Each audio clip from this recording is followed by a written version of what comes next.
All right, the fog of grief. So, how does this pertain to timing and time?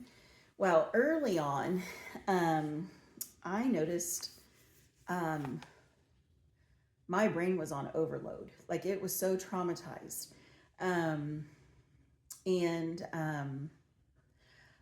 I Googled, and sure enough, there was a thing called widow's brain, which that might be a thing for all grief, but they don't call it that in this little book.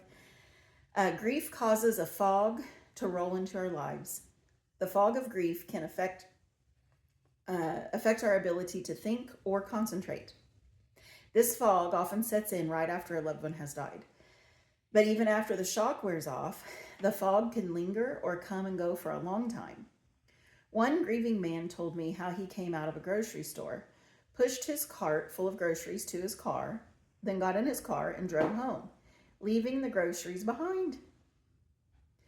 Another woman described how she'd read the same page of a book 5 or 6 times and still couldn't remember what she'd read.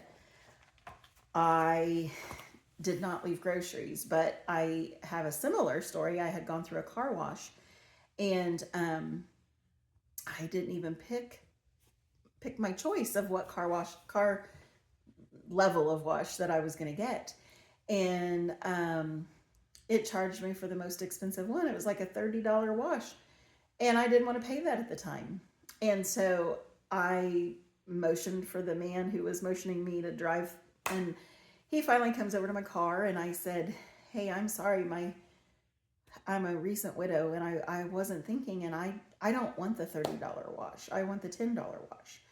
And he said, "Oh, sorry, there's nothing I can do." And I said, "Well, could you switch it then and sign me up for 1 month because that's the same price?" "Well, sure, I can do that." Well, so that tells you right there his character, right? Because he could have changed it.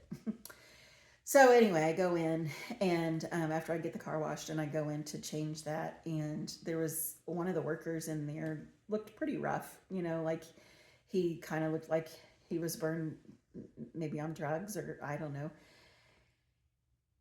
And then there was another kid, and then that owner. And the owner was like, "Who did you lose again? Your dad?" And I said, "No, my husband." And the burnout guy was like so compassionate. He was like, "Oh, wow. Yeah, I know how that feels. I lost my wife last year." So, point being, one, your widow brain will do forgetful things, even if you are normally Miss Johnny on the spot. Not Johnny, I don't know. Well, anyway. And also, um, you can expect compassion from sometimes the least likely people because of their experience. So that's my gift for you today.